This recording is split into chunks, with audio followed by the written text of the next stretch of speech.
নমস্কার বন্ধুরা, তোমরা সবাই কেমন আছো? নিশ্চয়ই তোমরা সবাই খুব ভালো আছো আর আমিও খুব ভালো আছি।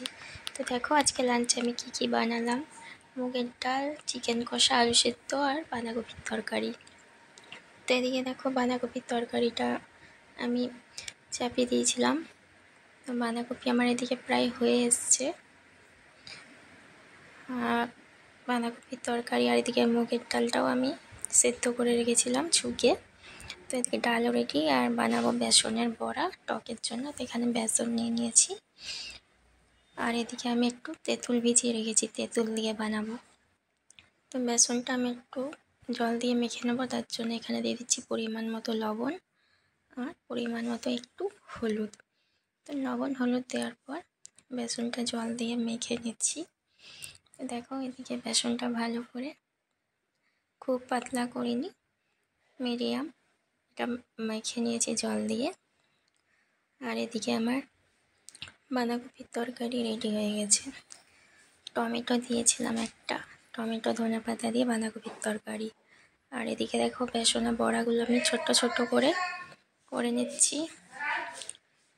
ছোট্ট ছোট্ট করে বেসন বড়াগুলো ভেজে নিচ্ছি। এদিকে আমি একটা সেদ্ধ আলু রেখেছিলাম, তো এদিকে 5 ফোড়ন দিয়ে দিচ্ছি তেলের ওপরে, আলুটা দিয়ে দিচ্ছি টকের জন্য। তো আলুটা এদিকে ভেজে নিচ্ছি, লাল লাল করে ভাজা হয়ে গেছে। এবার আমি টকের একটা মশলা পেস্ট করে নিয়েছিলাম জল দিয়ে, ভাজা মশলা। তো ভাজা মশলার মধ্যে ছিল 5 ফোড়ন, গোটা জিরে আর একটু সর্ষে, একটু গরম করে নিয়েছিলাম শুকনো কড়াইয়ে, ওইটা বেটে নিয়েছি।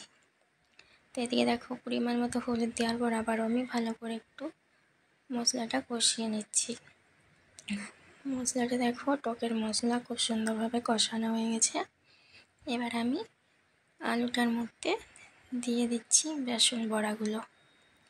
বেসন বড়াটা দেওয়ার পর আবারও ভালো করে বেসন বড়া আলু একসাথে কষিয়ে নিচ্ছি। দিয়ে দিলাম পরিমাণ মতো লবণ। পরিমাণ মতো লবণ দেওয়ার পর আবারও ভালো করে কষিয়ে এবারে আমি দিয়ে দেবো জল দিয়ে দিলাম। পরিমাণ মতো জল দিয়েছি এখানে 1 বাটি মতো, ছোটো বাটি।